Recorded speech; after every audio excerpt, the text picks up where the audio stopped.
enfoque dialógico aplicado a la participación social realmente es un conjunto muy heterogéneo de métodos y técnicas que tiene como objetivo intentar superar una de las grandes limitaciones del proceso participativo, o sea, el descuido de la dimensión relacional, de la relación entre las partes que participan. ¿Por qué es tan importante la dimensión relacional? Bueno, porque inevitablemente descuidar esta dimensión relacional conlleva una falta de motivación por parte de los participantes, la fragmentación del grupo y además lo que a nosotros más nos preocupa, el hecho que se reproduzcan esquemas y estructuras de dominación social. Una primera idea clave del enfoque dialógico, y podemos decir que es un elemento común a todas las diferentes metodologías que entran dentro de este gran abanico universo de metodología, es la idea de estructura dialógica. ¿Qué significa esto? Esto significa que una preocupación principal de quien trabaja con enfoque dialógico es crear un espacio, una estructura que permita activar un proceso de reconocimiento mutuo y de empoderamiento personal, un proceso de legitimación de las personas que participan y un proceso de revalorización de las competencias y de la fortaleza de cada uno. ¿Y cómo lo hace? Lo hace fundamentalmente cuidando la existencia de 4 elementos básicos. El primer elemento es la igualdad en la participación, la horizontalidad, lo que podríamos definir también con el tema de agisma, ¿no? De no violencia gandhiano, en el sentido de no coercición, de no voluntad de dominar a la otra persona cuando se participa.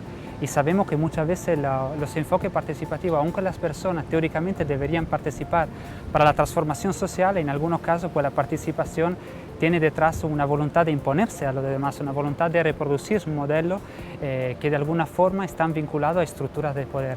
Un segundo elemento es la diversidad. Y no solamente la diversidad en cuanto a una heterogeneidad de los perfiles sociodemográficos, sino una diversidad de puntos de vista. El enfoque dialógico hace particular hincapié en el hecho que todos los puntos de vista estén representados, sobre todo los puntos de vista que no están conformes con quien, de alguna forma, fomenta el proceso participativo, lo convoca, o con, decimos así, los enfoques dominantes.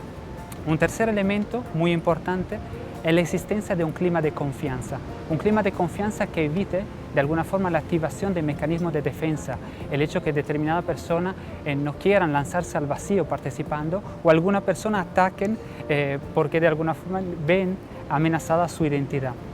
Y un último elemento, el hecho que exista un interés común, una preocupación común que acomune todas las personas que participan y se sientan a trabajar juntos. Un interés común que después, a través del diálogo, se puede transformar en una definición común de los problemas, en una visión común y, en última instancia, en un sentido común compartido. Un segundo elemento básico del enfoque dialógico, elemento que acomuna toda la metodología, es que se sustituye de forma sistemática el debate con el diálogo en todas las fases del proceso participativo. ¿Por qué se sustituye el debate con el diálogo?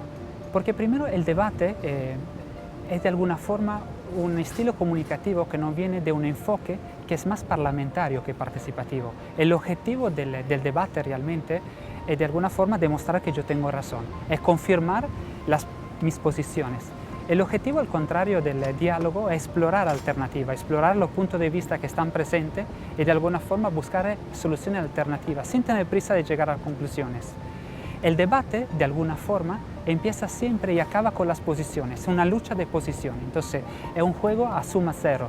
Yo gano, tú pierdes, tú ganas y yo pierdo, o los dos ganamos y perdemos un poquito. El punto de partida del diálogo, al contrario, es poner entre paréntesis la posición, y este es un elemento básico de la mediación creativa, es explorar los intereses y la necesidad que hay detrás de las posiciones. No olvidamos de las posiciones para explorar los intereses. Y una vez que exploramos los intereses y las necesidades, surgen elementos comunes que rompen de alguna forma la estructura competitiva y abren la posibilidad de la cooperación. De hecho, una característica del debate es que es de alguna forma combativo. Un debate se gana. Al contrario, un diálogo no se suele ganar. Un diálogo o ganamos todos o perdemos todos. En ese sentido, es muy interesante ver que de un punto de vista práctico, la escucha en el debate es una escucha realmente muy superficial. Yo estoy escuchando pensando ya en mi forma de replicarte. De alguna forma escucho para buscar la grieta en tu argumento y escucho al fin y al cabo para poder tener un contraargumento más fuerte. Al contrario, en el enfoque dialógico se escucha para comprender y para realmente poder ampliar mi horizonte de sentido. Un último elemento, que a lo mejor es el elemento donde es menos conocido del debate, el límite menos conocido, es que en el debate se asume a priori que existe un marco de referencia común, un marco de sentido común. En el diálogo, al contrario, no se dan por obvio estos conceptos. Y estos muchas veces, al menos nuestra experiencia nos lo ha demostrado, que el proceso participativo, dar por obvio conceptos como participación, ciudadanía, empoderamiento, resulta altamente problemático, porque resulta que al final de un mes o 2 meses de trabajo, descubrimos que estos conceptos que son obvios y son de tan sentido común, al final no son tan de sentido común. Y se trata todo lo contrario de deconstruirlo, ver los prejuicios que hay detrás, ver, por ejemplo, cómo de alguna forma términos que parecen emancipatorios, de alguna forma vehiculan otras formas más sutiles de dominación social. Esta deconstrucción de los conceptos de sentido común y reconstrucción de un sentido común compartido es otro elemento básico del diálogo y que hace el diálogo una estrategia comunicativa mucho más eficaz de cara a la participación que el debate. El último concepto que podemos utilizar, o al menos término clave para descubrir e introducir el enfoque dialógico, es el concepto de aprendizaje dialógico. ¿Qué se entiende por esto?